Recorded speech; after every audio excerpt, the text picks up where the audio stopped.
Hey, Jodi, we're going live. Who do you want to do a shout out to?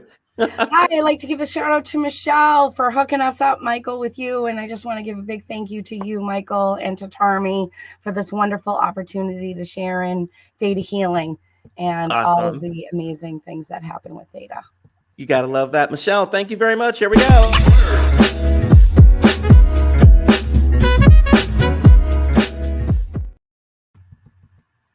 Hey guys, we're back. We're talking today with Jodi St.Onge. She is a Theta healer. She is a teacher and she's amazing. And we're going to learn all about Theta healing today, what it does and how it can work for you. Okay. Jodi, how's things? Oh, wonderful. Thank you so much for asking. It's wonderful. Awesome.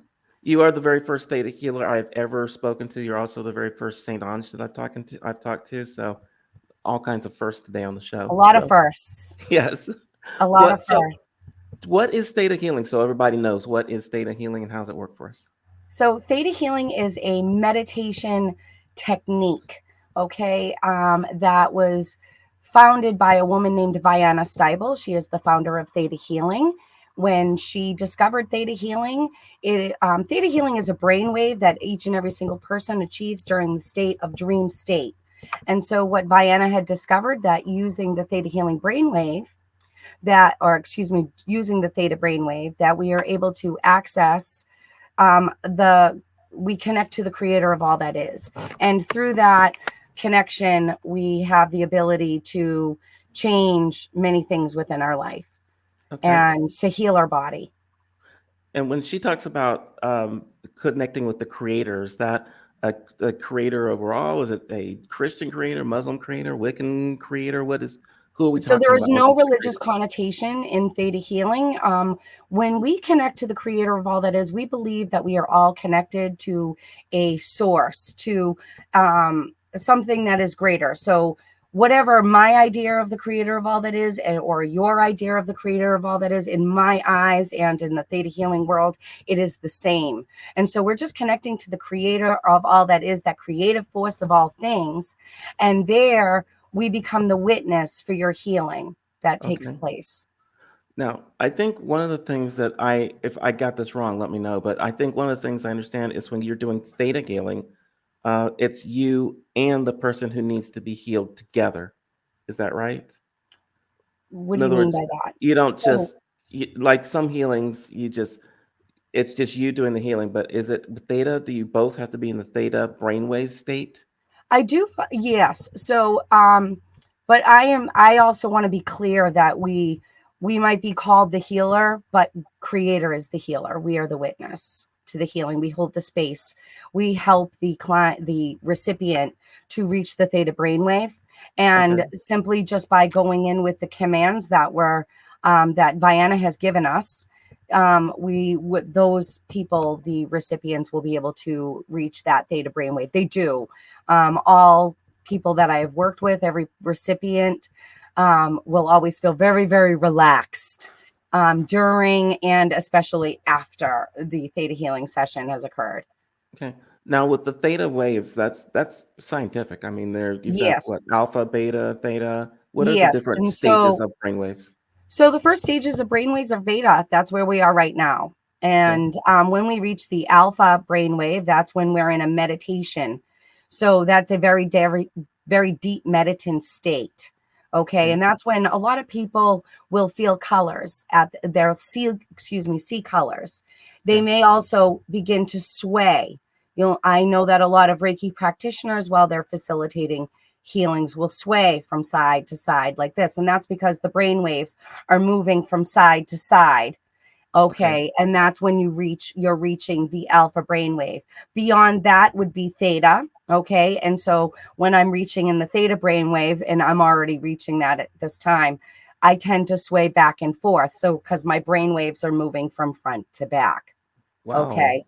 And so that's when your brain is entering into theta. And when you have the ability to enter into theta, you have the ability to connect intuitively to another individual's energy field. We can see inside the body through feeling, but we ask the creator to show us. So in my experience, I have seen broken bones where they've been remended.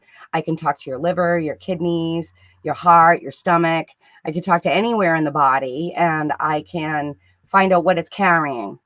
Okay. And so, With Theta, and do you have to be in contact with them? You can't do Theta over the internet or anything like that. You have to be with them. oh no, we can do it across long distances Okay. because it's quantum physics. Okay. Okay. We believe that we are all connected together. We're connected to each other. Me and you, Michael, are connected.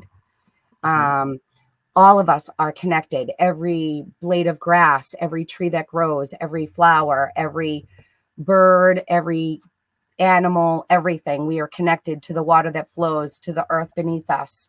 So we believe that we are all connected. So you don't have to be in our presence. We believe that we can connect to you, and we do. Okay. And we can still conduct the same powerful healing through long distances, virtually, on the phone, or in person. Although I do really love in person, Right. because there you get such a different element being one-on-one with someone.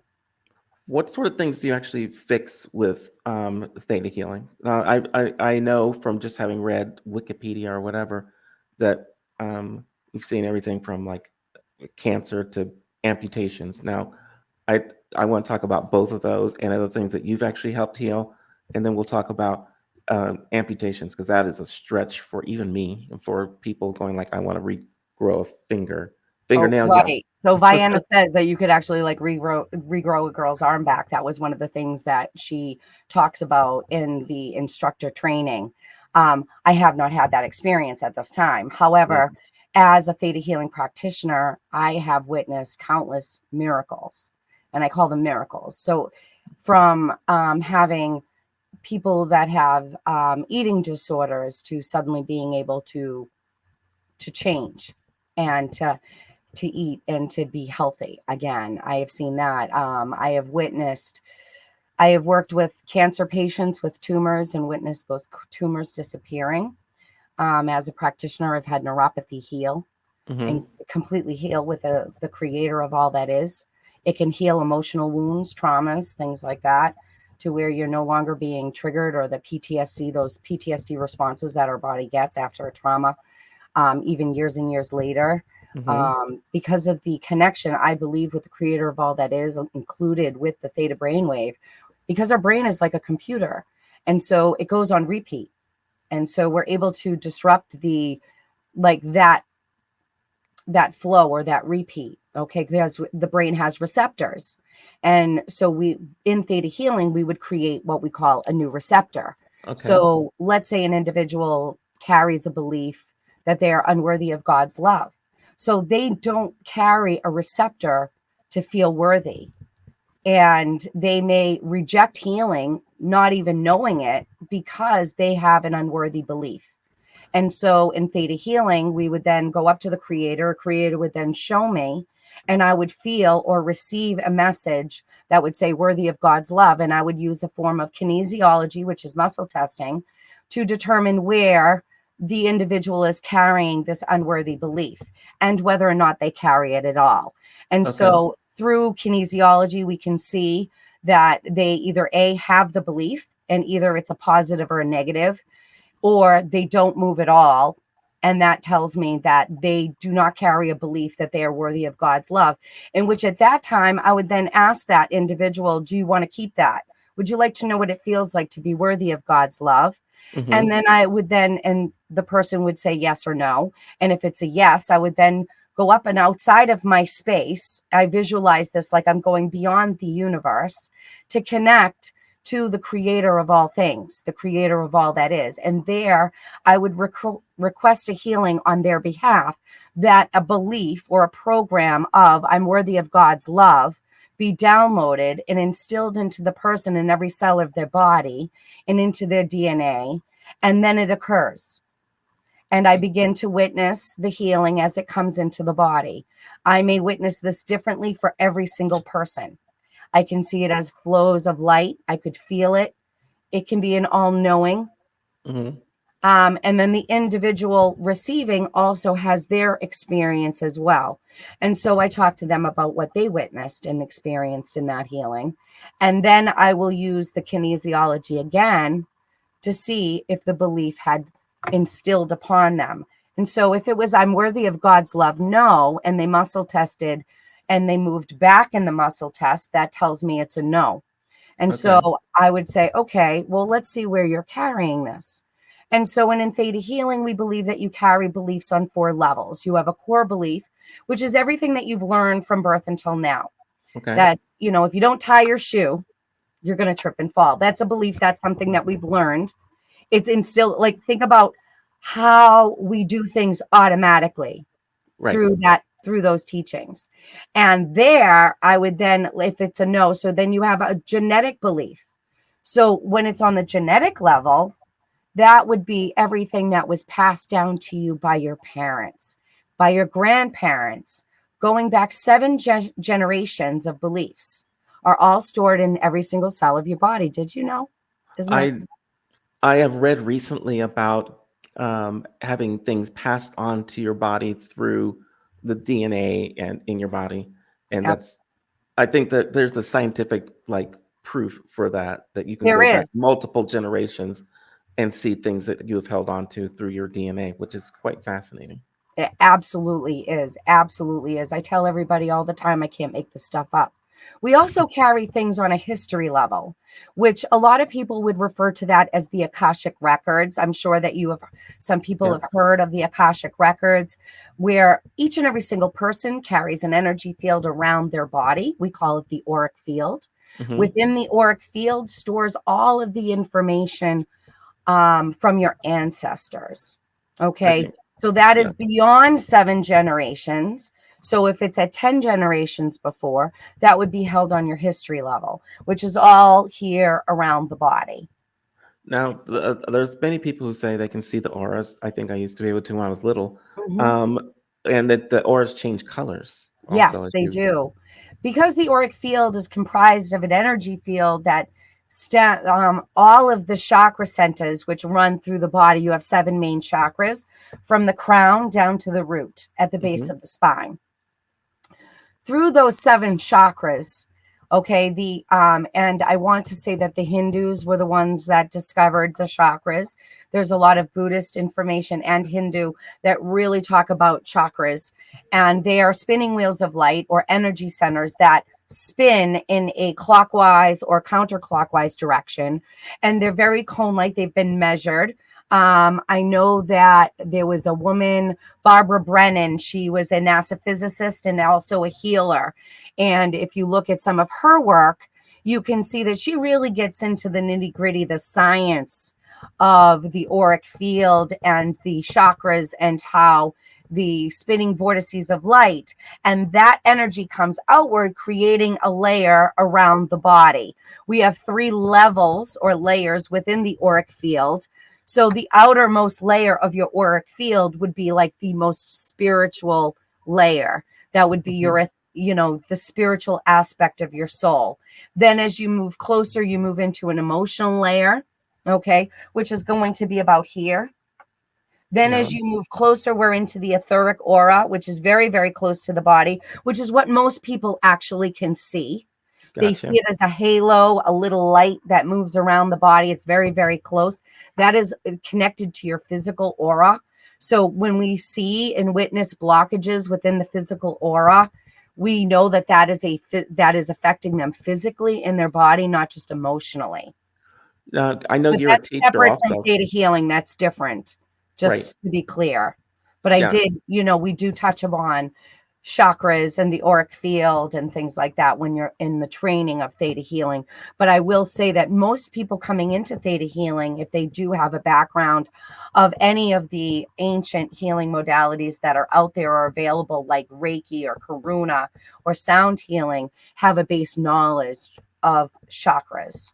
What kind of people actually come to you when you do your teachings? Because I know you teach Theta Healing. I do. What's the free work that someone has to do?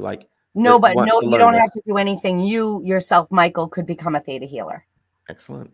All right. Yeah. So I treat a lot of my students are actually nurses.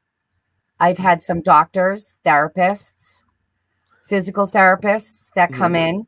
So both occupational and also mental therapists. I also work a lot with hypnotherapists. because of course it would be very much in alignment with a hypnotherapist because of the brain waves themselves, and they work within the theta brainwave themselves. So along with their bringing their patients into that, I also have healers, Reiki healers come Hmm. in, What's and the I have difference people between that Reiki and what you do? I'm also a Reiki master teacher, correct?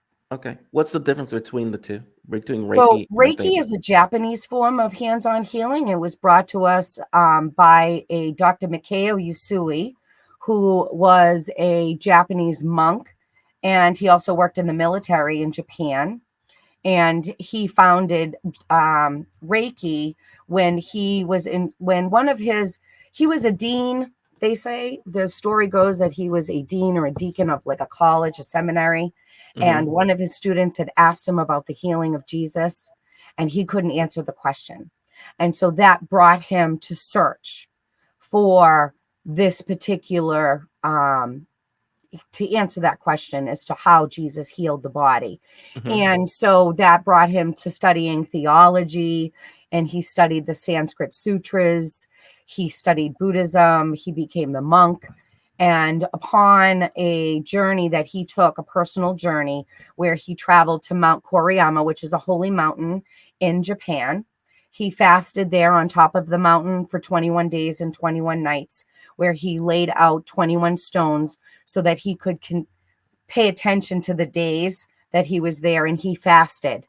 And there he meditated and he sang and he read and he sat within the presence of himself, Hmm. connected to all things.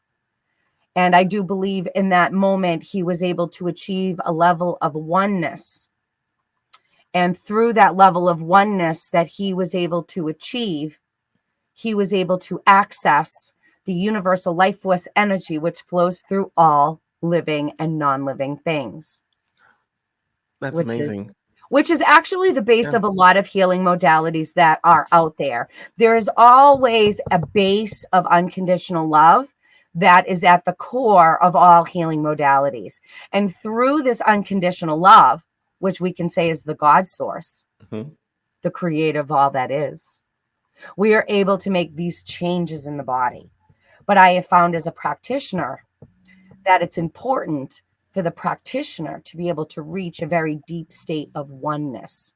So if you are irritated or agitated, or if you're carrying your stuff from at home and you're bringing it into your practice, you may find as a practitioner that you don't have the same results because they're not able to achieve that level of oneness. And that level of oneness, and through my training, through all of my years of healing that I've done, because I've been Yeah. doing energy healing my whole life, that I realized that oneness is actually bringing you into the theta brainwave. Did you Gotcha. know? Are And you that's when are you miracles even happen. surprised anymore when you heal somebody or when they become healed? No, I had the most profound healing this weekend with a girl that every time an energy healing is conducted by the creator of all that is, it is the most wonderful experience to witness as a practitioner. I am always humbled by the power of the creator with it, that. What And was it this weekend that you actually witnessed? so there was a young woman that had come in, so she was taking the training, and so she had a lot of traumas in her life, and she had gone through and had done every therapy under the world, Uh-huh. and it was still there. She still had a lot of PTSD, a lot of feelings um, of inadequacy, doubt. She carried unworthiness, shame, guilt, things like that. And so we were able to bring to her total forgiveness and healing for what had occurred. She was able to heal the person who hurt her and also heal herself in such a way that her whole face changed. Wow. And Okay. the lightness, it was so instant. And she messaged me actually last night, and she said, if I can read it, if it's Please do. okay. Yes. She texted me last night with, um, I want to thank you so much for this weekend. You're truly gifted. I was carrying so much pain especially from this experience. And you helped me so much that I am so grateful to have met you. She goes, you are so funny and special. And then she, went into this other stuff. But it was interesting because she had tried everything. That's awesome. And she said nothing had worked. And here she sat down, and I got her in what I like to call the hot seat. Mm-hmm. And so I sat her in my hot seat, and I was able to connect to her in a very deep way. She felt safe to do this work, and she felt the presence of the Creator within her lift this all from her. That's amazing. Well, I want people to be able to get in touch with you and be able to work with you, and you to work with them. So you're on Facebook. I am. You can find me on Facebook under Jodi Griffin St.Onge. Griffin's my maiden name, but you can find me on there. Great. And also, they can get to you by? Or email me at Jodi St.Onge 888@gmail.com. And St.Onge, it's Jodi Stonge 888@gmail.com. You like 888 better than 777? I do. 888 is all about infinity, but it's also an abundance number. There you so go. That what we give out comes back. That's amazing. We are definitely I love going to have you on again. I love the angel numbers and numerology. You do mediumship. I do. So we're definitely going to talk to you about mediumship, talking to the angels, all sorts of things. I want to talk to my dog. So we can do that too. I want to see if we can get Cooper and Buster together. That would be awesome. I wish they had been together when they were alive. But they're there in heaven, don't you know? I'm hoping so. Awesome. Well, thank you so much. We are going to have you around again, Jodi. So thank you so much, Michael. It was so awesome to be on here with you and on your awesome show. And I love what you're doing. I really do. And I really feel like this work is so important, especially right now. We're all carrying so much stuff. There's a lot of fear. There's a lot of hurt. There's a lot of anger out there. Let's get rid of it together. And this is one way of doing that, of reaching the masses and letting them know that there's something out there for them. And, if Theta Healing isn't for them, maybe they can try Reiki, because it's so beneficial to help you just find a level of peace and to let go of some of that stress that we carry every day. And of course, I can't wait to come back and talk about mediumship and our loved ones in heaven. We will do it. Thank you so much, and see you in the future. Thank you so much. Peace out, everybody.